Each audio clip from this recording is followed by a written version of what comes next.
How's it going, everybody? Gonna make a review of this Steinhart Ocean 139 GMT 500. This is my watch. I've had this watch for about 2 months. It took me a while to kind of pull the trigger on this. I kind of looked at these when they came out and never actually pulled the trigger, but now that I got it, it's a pretty sweet piece. So this is the GMT model. You'll note that I have the Jubilee bracelet. This is a add-on you can buy from wherever you purchase the watch from. Basically, you're limited to either purchasing the watch from Nauman Watches or Steinhart directly. This one was purchased from Nauman Watches, so I didn't actually buy it from Nauman. I bought it secondhand, but yeah, that's where this one came from. Generally, this is a really nice watch. Really big fan of it. They make that one in the 39. They have a bunch of Ocean ones, non-GMTs that are 42. They make 39 and 42. For this one, this color combo, the Batman style, you can basically only get it in 42 titanium or a 39 stainless steel. I didn't want to get titanium. I wanted stainless steel, and I wanted to try a 39mm watch. Typically, I wear 42. It's my favorite size, but this thing's quite nice. Wears quite well. So put the size on up now. Size is pretty good. 39mm diameter. Lug to lug. I'll put it up on the screen here. The lugs are kind of interesting in the fact that they're very flat. This is part of the reason I didn't want to get the 42.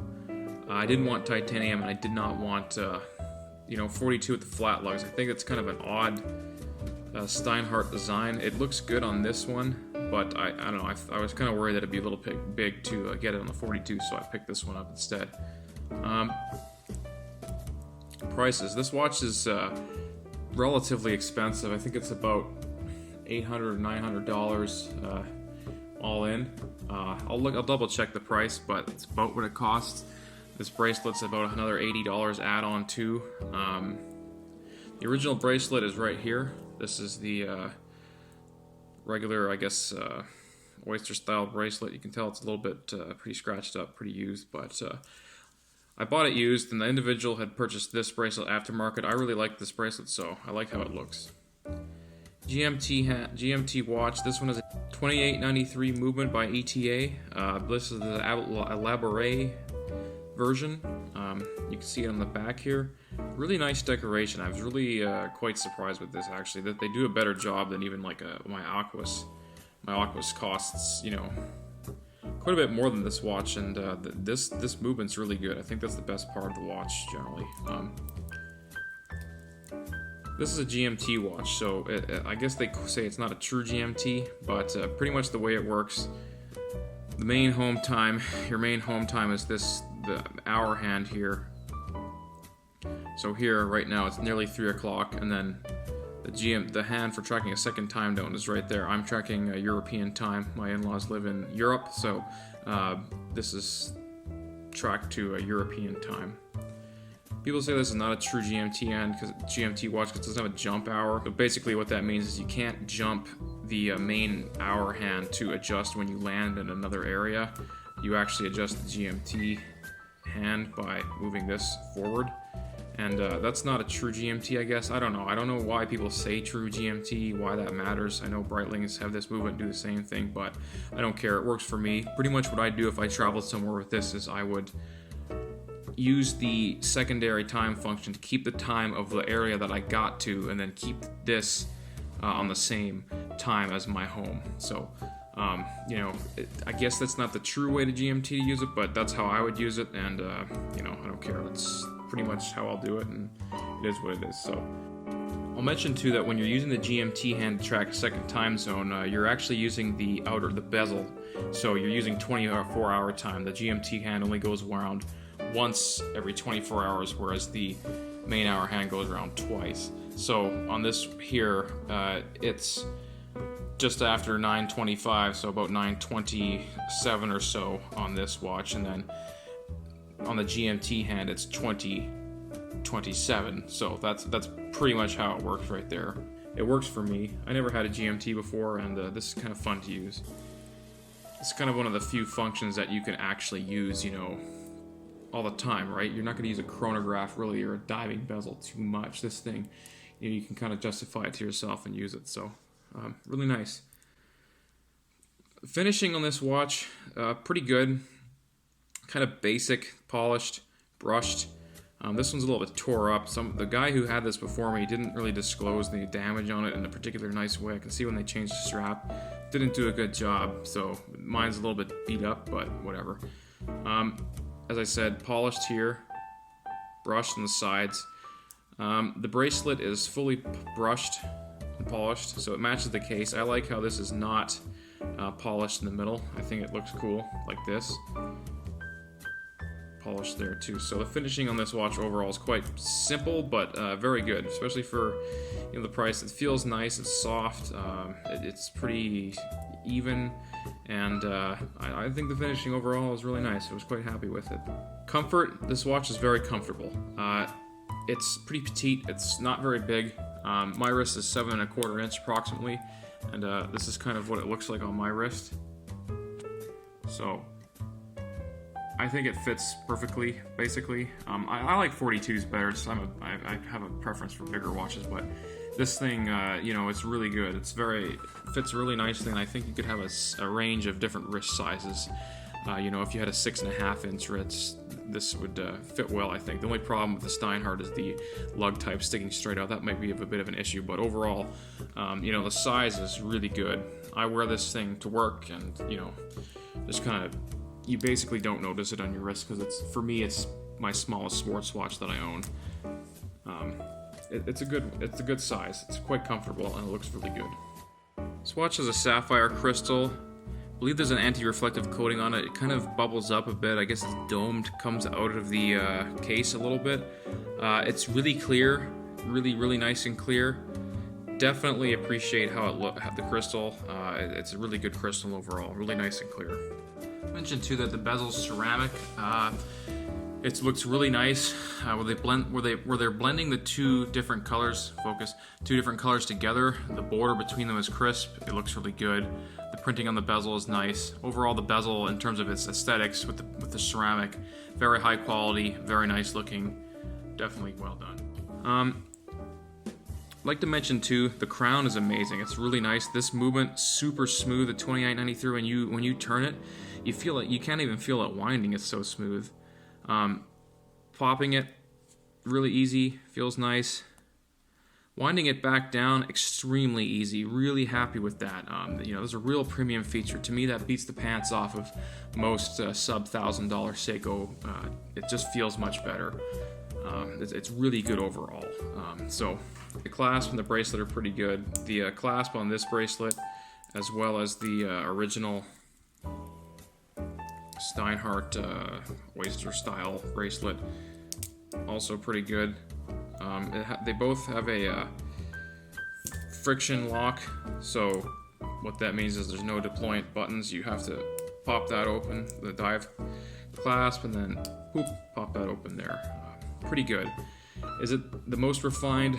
Not really. Breitling friction locks work a little nicer. I have a Breitling, and I can tell you that the friction lock on the Breitling's a little nicer. It's a little more sophisticated feeling. It doesn't feel quite as tough to disengage in it. Overall, a little nicer, but compared to like cheaper watches like Invicta ones, I think that this is pretty good. A little better than some, maybe a little bit better than, like, if you're familiar with an SKX, this is quite a bit better than that, so I'd hope it would be, honestly, because this watch is over double the price. But bracelet's pretty good overall. I don't know if this is stamped. I'd imagine it is stamped, but it's a thick stamping, so as you can see there, the clasp is quite thick. So it's pretty nice. I enjoy that it doesn't have the kind of generic style clasp that a lot of watches have. Put up a picture of what I mean. It's sort of its own thing, and happy with it overall. Clasp, nice. No diver's extension. I don't care about that. Would never die with it, but this thing is 500 meters water resistant.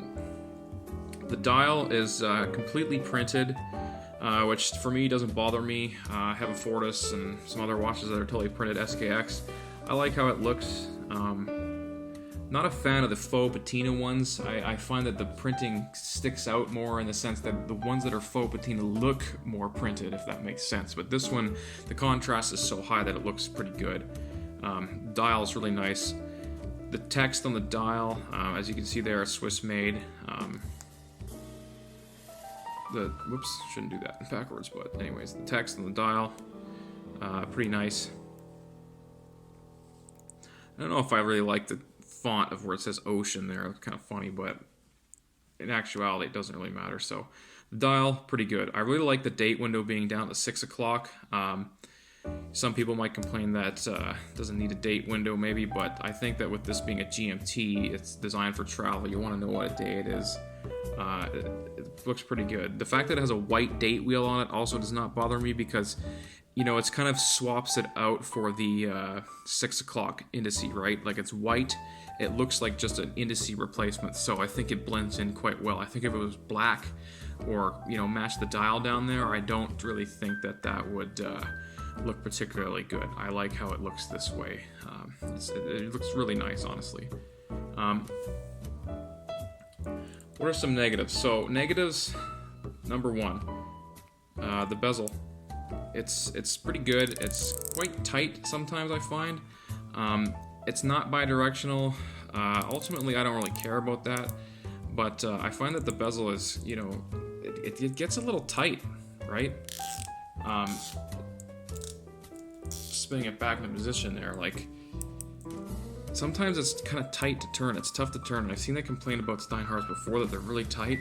That holds true for this one as well. It's a tight bezel, so, you know, it might loosen up with time, but considering mine is used, you know, I figured it would be a bit looser, but it really depends. Like, there, see, now it's loose. It's easy to turn. I don't know. Maybe it's my own hands, but sometimes it's tight, sometimes it's easy. If your hands are a little sweaty, I find this bezel to be a little tough to turn. The coin edging is pretty good, but overall the bezel, I'd say, if I was to give it a grade, not regarding the function, so into the bidirectional part, if I disregard that, I would say it's probably about a 8 out of 10, 7 out of 10, something like that. Pretty good overall, and I'm considering price in that factor too. Obviously, it's not going to be as quite refined as an Omega or a Rolex one or something like that, but for the price, nice. Other distractors of this watch, you know, yeah, it's a Homage watch, right? At the end of the day, it's different in the sense that I could justify it to myself that paying this much for a semi-Homage watch. I'd consider it more of a less of a homage and more of a tribute watch, but you know, at the end of the day, if somebody accuses you of it being an homage, you don't have a whole lot to stand on in saying it's not. Like, basically the hands are different, the date window is different, and the case, if you look at it from the side and how it's made, is slightly different, but at the end of the day, it's relatively similar to a Rolex GMT Master 2 Batman BLNR, which is a great watch, but really, really expensive. So you know, if it's homaging a watch that's, you know, way out of my price range, personally, at the moment, I'm not quite at the level where I'm going to spend, you know, over 10 grand on a watch. I can justify that to myself. This watch is good. So, just as a size comparison, this is what it is like to an SKX. So, as you can see, an SKX is decently larger than the Steinhart. The SKX is much thicker. The Steinhart's nice and thin.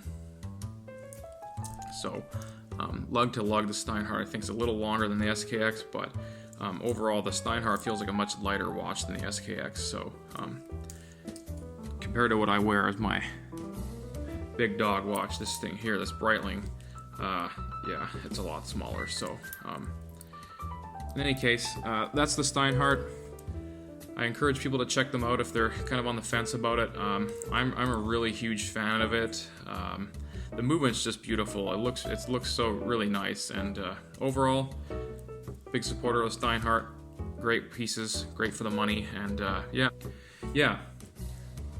So that's my final thoughts on the Steinhart GMT Ocean 39 GMT 500. This is a great piece. Really happy with it. I think if you're kind of interested in this, in a Steinhart, you know, they're really good bang for the buck. If you don't mind the homage part or A lot of them are really close to Homages. This one's a little bit different, but in any case, if you can justify that to yourself, I think that's a great watch. There's not a whole lot of issues with it. So, thank you for watching my review of this Steinhart Ocean 39 GMT. Definitely not one I'm going to sell anytime soon. So, I appreciate you guys watching, and take care, especially in these times. So, I'll see you in the next one. Take care. Bye-bye.